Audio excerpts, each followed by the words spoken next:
Chapter 13, Lantana Days. We grew close to a wonderful lady I knew as Granny Reed, who we had met at the Seventh-day Adventist Church in Lake Worth, with her and Mom bonding in a mother-daughter manner. She lived at 407 West Palm Street in Lantana, the town directly south of Lake Worth where we lived. Granny had a no-punches-pulled way about her that made the plastic and pretentious people of the church and society uneasy. I believe her blunt honesty only further endeared her in the place of those that had the good fortune of getting to know her. Mom paid a visit to Granny one morning and found her passed away in her sleep. She had to arrange the funeral and burial, which kept the source of Mom's pain in her face constantly and took a toll on her. Only after Granny was lowered into her final resting spot could the emotional healing begin. Granny's intention was to liquidate everything and split it between us and her longtime male roommate Glenn. Glenn was living there when we moved in, but eventually moved to a trailer park in Lake Worth. We knew Glenn from the many times we had visited Granny. The 65-year-old confirmed bachelor had been renting a room from Granny for 20 years. Glenn was a pack rat. Her garage was filled with tinkerings and hoardings accumulated by Glenn through the years. Glenn's short, thin mustache and facial features gave him the look of a tall, thin, apprehensive Hitler. I remember marveling at the thinness of his pants. I imagined him having wardrobe-spinning spiders in his room, but knew that time and wear had been the degraders of the material's integrity. He kept to himself except to complain about things. I never got to know him, as I imagined him to be shell-shocked by Granny's death and having 3 different people living there just days later. That's enough to make anyone act defensively. I remember eating dinner with Granny while she was still alive, with Glenn at the table as well. He always said the blessing. His prayers were actually detailed current event briefings, as he would pray for every single conflict and situational scenario, describing them to the Almighty in great detail and voicing it how it could be handled, as if God needed his advice regarding the situation. God, please help the South Vietnamese forces to secure the Da Nang province and keep Pol Pot from advancing upriver. And please let the weather hold up for the outdoor potluck lunch after church this coming Sabbath, which is due to wrap up about 2 p.m., and help the Senate to see the light regarding their vote on the offshore oil drilling initiative in Guam, as we can use the oil to wean us off the dependency for Arab oil. Oh, and thank you for the food we have before us. This led to a roll call of every country that had less food than we did. I was silently screaming at him to end the faithful filibuster, my eyes widening and burning a hole through them. I could get away with this because everyone else had their eyes closed and head bowed. He also drove her to church. I could tell he was very comfortable with the Lord, as he would wear shower-style flip-flops to a strict and traditionally attired congregative gathering. I couldn't help but look at the nails on his big toes. They were so long and formidable that I imagined him being able to effortlessly cut someone with a flip-flop crescent kick. Some of the local society biddies had gathered into a cauldron-stirring circle of cackling conversation just a few feet away from Granny's casket at the viewing service. I heard their chatter getting louder and noticed Mom had as well. Her eyes closed slightly as if she was Clint Eastwood's secret sister. The muscles in her face flexed like she was in a facial bodybuilding pose-off.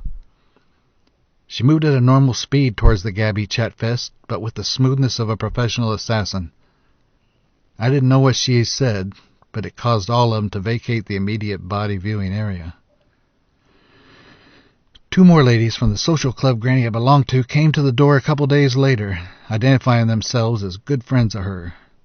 As soon as Mom let them in the door, one lady walked up to an ivory carving and fervently claimed that Granny had promised it to her.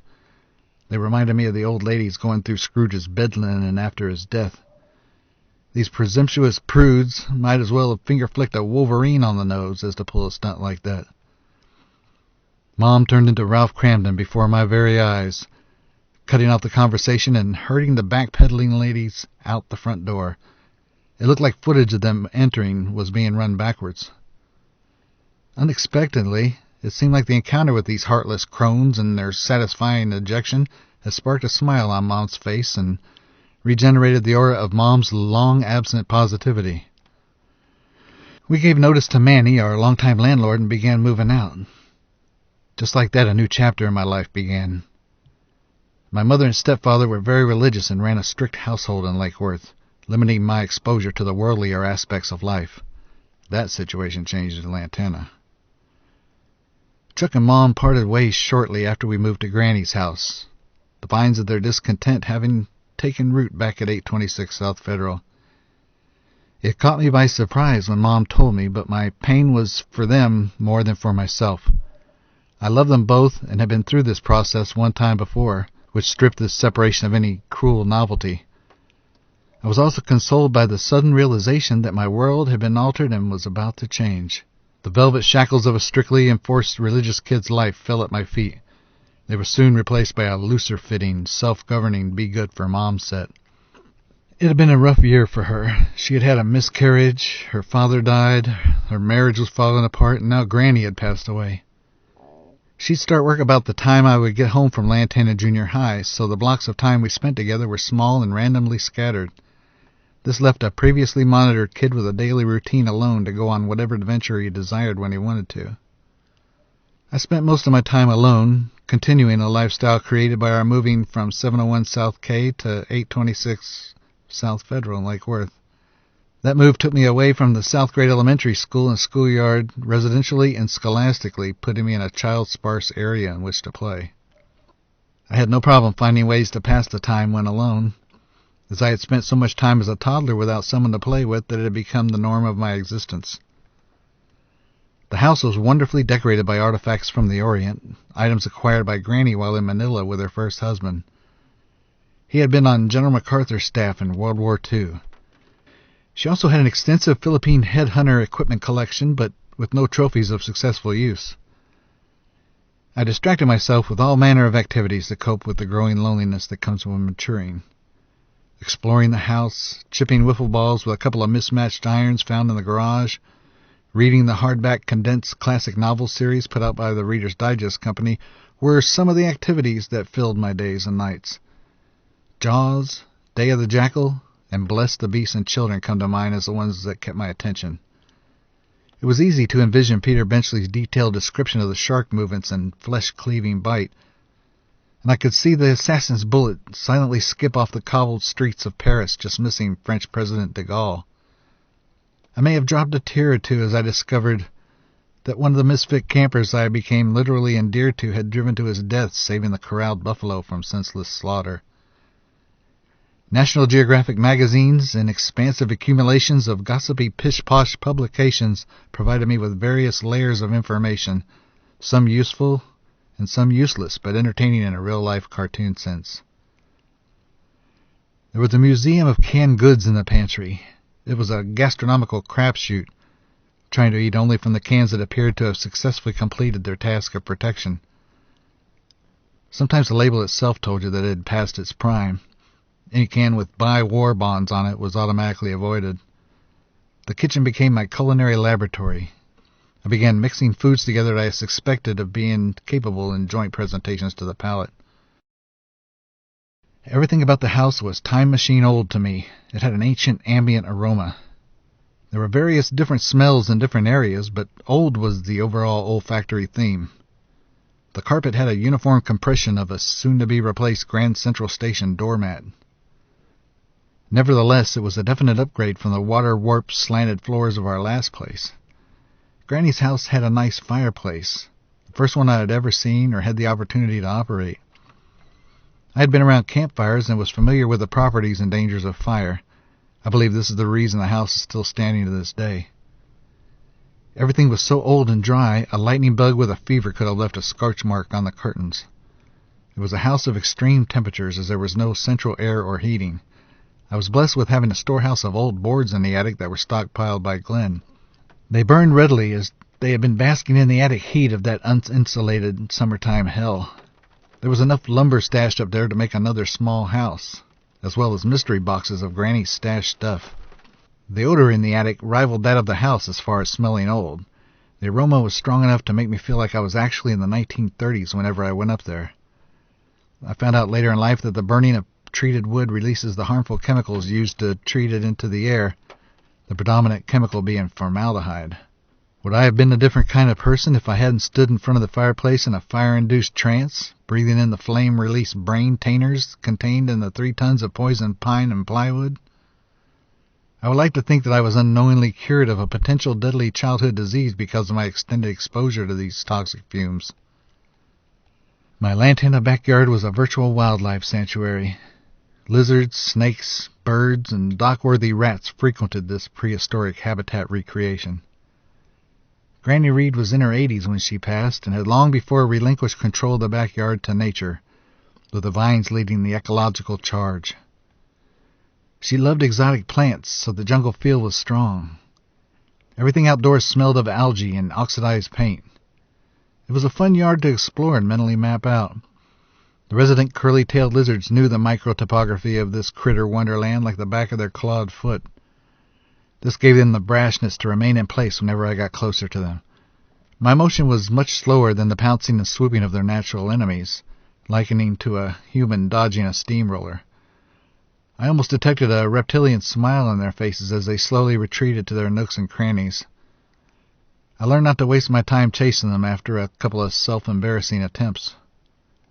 I believe Mom and Chuck were distracted by having to watch their love deteriorate before their very eyes, which lowered the priority of governing me, and they got me a Crossman 7.66 BB gun for Christmas in 1974. I remember it being $24 at the local Kmart, where I had regularly visited it whenever in the store. What an awesome feeling to be able to hurl a copper-covered orb at any target and hit it 90% of the time. I was in the middle of peppering paper target sheets and soda cans when a crow lazily flew past me towards the telephone lines that bordered the back fence of my backyard. The bird provided some reverse inertia with a couple of flaps of its wings and lightly touched down at the beginning of the line where the telephone line and the support cable began intertwining. I hit it and ended its life. One of its feet got stuck between the two wires, causing it to hang there. I was horrified and never shot at anything living again. Other crows that I suspected to be its friends and relatives would either be already perched or fly over to the side of their fallen friend and give me the evil eye as if they all knew I did it. I believe I would have been more afraid if I had seen the movie The Birds, but luckily I hadn't. Instead, I was being stabbed in the heart by raven-eyed daggers of deserved guilt. I made a couple of friends through happenstance encounters, and one was my best friend Mark. Mark was my age, and I was the only friend he had due to what I perceived to be social anxiety. I was the opposite. I'd have a talk with the devil if I thought it would give me time to get away from him. He had a great sense of humor, in my opinion. We laughed at the same things, including each other. We shared a love of playing pinball at the 7-Eleven just 2 small suburban blocks from our houses. On more than one occasion, I would answer the antique doorbell to find Mark with a wet arm and a sagging wet pants pocket. I knew it was antique because of the 30 coats of paint holding it on the wall. It looked like the house had a pimple. His partial wetness told me that he had been to the local seafood restaurant to scoop coins out of the wishing well. He had unusually long arms and long-fingered hands, making him an ideal coin dredger. I had never gone with him when he did it, or known of his doing it until he showed up at my door. No words were needed after the first time he did it. We just slide those wet coins in the slot, received 2 gains for a quarter, each game providing 5 enthralling chances to rack up enough points for a free game. Sometimes we would have berry battles, a fruity firefight with ammo consisting of 1-inch embryonic coconuts, sea grapes, and other similarly sized fruit spheres discovered during the battle. The rules of engagement were simple. Don't throw anything you wouldn't want to get hit with yourself. Mark broke that rule one day and paid the price. He hit me with a mostly rotten young grapefruit that had fallen off the tree before it had a chance to get big. His aim was too good, and it hit me unintentionally in the head, instantly distributing its putrid contents into a 5-inch blast pattern. I turned to see him running through the mango tree canopied empty sugar sandlot behind my backyard. He was turned towards me, laughing as he took a direct path towards his house. I automatically grabbed a kid fist-sized juvenile mango that was as solid and heavy as a waterlogged piece of wood and heaved it like a slow-motion shot of an NFL quarterback hitting a wide receiver on the sidelines. It cut through the leaves and branches of the mango trees above the running and laughing target, its path unimpeded. Mark had turned around, devoting his full attention to running. The heavy and dense fruit struck him in the right shoulder blade area, taking him down instantly. The inertia of his running was redirected to planting him face first into the hot, dirty sugar sand. He had gotten to his knees by the time I got over to him. He was crying, the only time I had ever seen him do that. The long, arcing, slow-motion path of that unripe mango toss will play forever in my memory theater. It was my hole-in-one. Mark and I were walking across the Lantana Bridge on our way to the beach one Saturday with Brian, a large kid in a proportional sense, except for height. It's funny that as a kid, most are remembered for a physiological distinction or anomaly as opposed to their character if they had a cosmetic configuration that was slightly out of the norm. Brian used a tempered obnoxiousness as a shield to deflect the verbal slings and arrows of the kids he was forced to coexist with. He was a limbed biped manatee fighting off packs of social hyenas. He hung out with us because we all felt like misfits of society in one way or the other. I believe I and my friends possessed empathy because we knew what we felt to be hurtful when it was directed at us personally. We made it to the bridge and I saw that Brian was starting to get a little winded. He suddenly made a sound with his throat, not unlike a cinder block being dragged down a sidewalk. The kid leaned back and with a toss of his head launched a web of phlegm capable of taking down a sparrow. I looked away, not being a fan of sputum trajectory observation. We heard a voice bellow, "Hey!" from below the bridge. We peered over the side of the bridge to see a large man in a small john boat leaning over, splashing water onto his hairless head. Brian let out a large chortle of surprise as he was targeting no one. He would have had to have been an exceptional snot sniper to have calculated the distance, wind conditions, and tracheal trajectory of this massive mucus missile. Brian's big mouth prompted the lumberjack-sized man to look up and see us. His face was red from anger, and he gave us a glare that scared us from 25 feet away. We dropped down behind the concrete railing like we were dodging gunfire. We took off towards the ocean side of the bridge. He was shadowing us in the boat, no doubt waiting for us to commit to one side, ground his boat, and come after us on foot. Thinking back now, we were actually saving Brian's bacon because he was sure to be caught first. In fact, we would only have to run about 10 yards before Brian would be 9 yards behind us. The guy was not very mobile. We walked back and forth on the middle part of the bridge until the angry angler gave up and headed south towards a point inlet. This was but a small sampling of my 2-year life in Lantana, a pivotal time in my life that shaped my character, introduced me to worldliness, and was a launch pad for my teenage journey to adulthood.